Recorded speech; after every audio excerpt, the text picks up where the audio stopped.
Good morning everyone. Again we are going to revise that chapter, second chapter बुद्धिमान कौन। इस part को हमने लास्ट सेशन में रीड किया था और एक्सप्लेन किया था, जिससे आपको इस कहानी के बारे में बहुत कुछ समझ में आ चुका होगा। अभी अगर इस कहानी का कुछ हिस्सा आपको उत्तर लिखने के लिए दिया जाए, कुछ क्वेश्चंस के रूप में पूछा जाए, तो उसके आंसर लिखना आपको आना चाहिए। वीडियो के साथ जो स्पेशल नोट्स आते हैं that you have to read only, don't write it, उसे लिखना जरूरी नहीं है। It is reference for your question answers, वो आपके क्वेश्चन आंसर्स लिखने के लिए रेफरेंस है, उसे आपको लिखना नहीं है। आज हम कुछ क्वेश्चंस के आंसर के बारे में डिस्कस करने वाले हैं। कुछ क्वेश्चंस इस प्रकार हैं कि जैसे सबसे पहले सबसे बुद्धिमान मित्र कौन सा था, जो आपको पता होगा। पुस्तकीय ज्ञान के साथ और क्या आवश्यक है, जो भी हम जानते हैं। तीनों मित्रों ने किसको जीवित कर दिया, और कम पढ़े लिखे मित्र ने क्या किया। ये कुछ प्रश्न है। इसके अलावा भी और बहुत सारे प्रश्न हैं इस पाठ में, जिनकी चर्चा, जिनकी डिस्कशन हम आज करने वाले हैं। सबसे पहले सबसे बुद्धिमान मित्र कौन सा था, तो आप लोगों ने कहानी सुनी है, उसको मैंने आपको एक्सप्लेन करके बताया है, तो इसके आंसर आपको आते ही होंगे, लेकिन मैं एक बार आपको डिस्कस करके बताती हूँ ताकि आपको आंसर लिखने में परेशानी ना हो। सबसे बुद्धिमान मित्र चौथा मित्र था, जो कम पढ़ा लिखा था, लेकिन उसमें सामान्य बुद्धि बहुत थी। पुस्तकीय ज्ञान के साथ और क्या आवश्यक है, तो बच्चों पुस्तकीय ज्ञान के साथ सामान्य बुद्धि बहुत ही आवश्यक है। सिर्फ किताबें पढ़ने से बहुत सारा ज्ञान मिलता है, ये जरूरी है, लेकिन उसके साथ उस ज्ञान का उपयोग हमें कहाँ कैसे करना है, ये हमें सिर्फ सामान्य बुद्धि से ही मिलता है। किताबों में ये नहीं लिखा होता है कि परेशानियों का सामना कैसे करना, अगर कपट परिस्थिति आए तो उसका निचोड़ हमें कैसे निकालना, उसका निकाल कैसे करना, ये बुद्धि हमें अपने आप में होनी चाहिए, जिसे कहते हैं सामान्य बुद्धि। पढ़ाई लिखाई के साथ शास्त्रों और विद्याओं का ज्ञान होने के साथ सामान्य बुद्धि होना बहुत ही आवश्यक है। तीनों मित्रों ने किसको जीवित किया, तो तीनों मित्रों ने जंगल में मरे हुए शेर के कंकाल को जीवित किया। किस मित्र ने शेर में प्राण फूंक दिए, तो जो तीसरा मित्र था उसने शेर के कंकाल में प्राण फूंक दिए। जंगल में चारों मित्रों ने क्या देखा, अगर आपसे ये सवाल पूछा जाए कि जंगल में चारों मित्रों ने क्या देखा, तो इस प्रश्न के उत्तर में आप लोग ये लिख सकते हैं कि जंगल में चारों मित्रों ने एक मरे हुए शेर का कंकाल इधर उधर बिखरा पड़ा हुआ देखा। एक बार मित्रों ने क्या निश्चय किया, जो चार मित्र एक गांव में रहते थे, उन्होंने एक बार क्या निश्चय किया था, तो इन चारों मित्रों ने मिलकर यह निश्चय किया था कि विदेश जाकर बहुत सारा धन इकट्ठा किया जाए। दूसरे मित्र ने क्या किया, तो आपको याद होगा कहानी के अनुसार दूसरे मित्र ने, पहले मित्र ने जो अस्थि पंजर जोड़कर शेर का आकार दिया था, उस पर दूसरे मित्र ने मांस और खाल लगाकर, उसका चमड़ा लगाकर उसे शेर का आकार दिया था। चौथे मित्र ने शेर को जीवित करने से क्यों मना किया, आपको याद होगा चौथा मित्र कम पढ़ा लिखा था, लेकिन वह बहुत सामान्य बुद्धिशाली था, तो उसने चौथे मित्र ने शेर को जीवित करने के लिए मना कर दिया। उसने कहा, तुम लोग इस शेर को जीवित मत करो, तुम क्या कर रहे हो एक बार फिर से सोच लो, क्योंकि अगर यह शेर जीवित हो गया तो यह जीवित होते ही सबसे पहले हमें खा जाएगा। अन्य तीनों मित्रों ने चौथे मित्र की बात क्यों नहीं सुनी, ये अति आवश्यक प्रश्न है। सॉरी, तीनों मित्रों ने चौथे युवक की बात नहीं सुनी। उन्होंने क्यों नहीं सुनी बात, क्योंकि उन्हें अपने विद्या का अभिमान था। वह यह चाहते थे कि अपनी विद्याओं का प्रदर्शन कैसे किया जाए।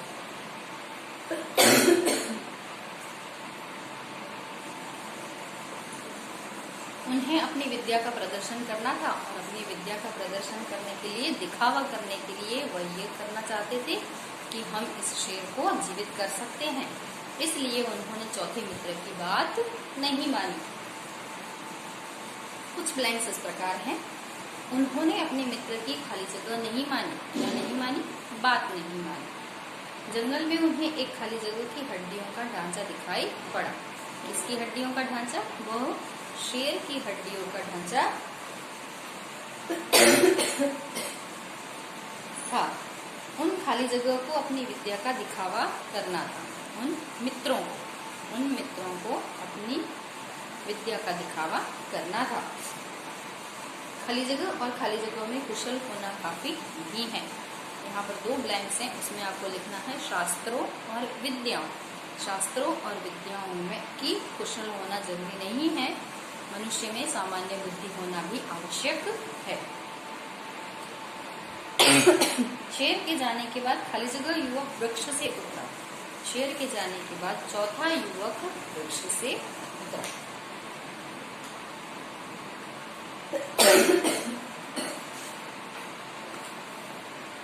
कुछ वैकल्पिक प्रश्न इस प्रकार हैं। कौन सा मित्र कम पढ़ा लिखा हुआ था? तो आप लोग सब जानते हैं कि चौथा मित्र। यहाँ पर 3 ऑप्शंस दिए गए हैं, दूसरा, तीसरा या चौथा। तो इसके उत्तर में आपको लिखना है चौथा। चौथा मित्र कम पढ़ा लिखा था। जंगल से गुजरते हुए चारों मित्रों ने किसकी अस्थियां देखी? 3 ऑप्शंस आर हियर। शेर की, भालू की या गिद्धड़ की। तो वह अस्थियां शेर की थी। तो उसका पूरा उत्तर हम इस प्रकार लिखेंगे कि जंगल से गुजरते हुए चारों मित्रों ने शेर की हड्डियां, शेर की अस्थियां देखी। चौथा मित्र कहाँ चढ़ गया? पहाड़ी पर, छत पर या वृक्ष पर? तो उसका उत्तर है चौथा मित्र वृक्ष पर चढ़ गया। आपको कौन सा मित्र समझदार लगा? पहला, चौथा या चारों? तो हमें चौथा मित्र समझदार लगा। अगर आपसे प्रश्न किया जाए कि व्यावहारिक ज्ञान के अभाव में पुस्तकीय ज्ञान उपयोगी नहीं रहता, क्या ये कथन सही है या गलत? व्यावहारिक ज्ञान के अभाव में पुस्तकीय ज्ञान उपयोगी नहीं होता। क्या ऐसा हो सकता है कि जिसने कभी कोई पुस्तक ना पढ़ी हो वो भी समझदारी का काम कर सकते हैं? तो बच्चों, बिल्कुल ऐसा होता है कि अगर पुस्तकीय ज्ञान ना हो तो भी वह इंसान में सामान्य बुद्धि होने के कारण जीवन में कई बार आगे बढ़ सकता है। आपके अंदर सामान्य बुद्धि होना आवश्यक है। किस समय, किस तरह, किस प्रकार उस प्रश्नों का उकेल लाना, कैसा व्यवहार करना, कैसे बोलना, कैसे समझना, कैसे समझाना, इसे कहते हैं सामान्य बुद्धि। कभी भी क्रोध में आकर हमें कुछ कड़वे शब्द नहीं बोलने चाहिए। हमें ऐसा नहीं बोलना चाहिए कि जिसको दूसरों से परेशानी हो। कोई भी कार्य करने से पहले हमें 100 बार सोचना चाहिए और सोच विचार करके बोलना चाहिए। तो यह कथन बिल्कुल सही है कि व्यावहारिक ज्ञान के अभाव में पुस्तकीय ज्ञान नहीं आता। कभी किसी पुस्तक में यह लिखा नहीं होता कि सामान्य व्यवहार हमें कैसे करना चाहिए। ये किसी पुस्तक में से हमने सीखने को नहीं मिलेगा। यह बात मनुष्य में अपने आप से आती है, हमारे बड़ों से आती है, बड़ों के आशीर्वाद लेने से आती है, बड़ों का बड़ापन करने से आती है, बड़ों का आशीर्वाद लेने से आती है। हमें हमेशा बड़ों का आदर करना चाहिए, बड़ों को इतना मानना चाहिए, बड़ों की बातों का निरादर नहीं करना चाहिए। किसी मुसीबत या समस्या के आने पर आप उसका सामना कैसे करें? अगर आपके सामने कोई मुसीबत आ गई, कोई समस्या आ गई, तो उसका सामना आप कैसे करेंगे? मैं आपको एक उदाहरण देती हूँ। जैसे क्लास में आप पढ़ रहे हैं, मैथ्स का पीरियड आने वाला है और मैथ्स के टीचर ने आकर आपसे कहा now today your surprise test is there. बहुत बड़ी परेशानी है, सरप्राइज टेस्ट आ गया। तो उस परेशानी का सामना आप कैसे करेंगे? डर जाएंगे, घबरा जाएंगे, अरे क्या होगा, कैसे सवाल किए जाएंगे, वो समय आएंगे या नहीं आएंगे। लेकिन इतना कुछ सोचने की जगह अगर हम उसका सामना सहज भाव से करें, सोच विचार कर करें, तो उसका उत्तर हमें अवश्य मिल सकता है। आप सरप्राइज टेस्ट के बारे में सुनकर सबसे पहले टीचर से डिस्कशन करें, सर आज इस चैप्टर का सरप्राइज टेस्ट होने वाला है, उनमें किस प्रकार के सम्स आने वाले हैं। अगर आप हमें लर्न करने के लिए 5 या 10 मिनट्स दे दें तो क्या आपका प्रश्न सहज हो सकता है? यस। तो अगर हमारे सामने कोई भी छोटी या बड़ी कैसी भी समस्या आए तो उसका समाधान अगर हम चाहें तो निकाल सकते हैं, लेकिन सबसे बड़ी बात है कि हम चाहें तो।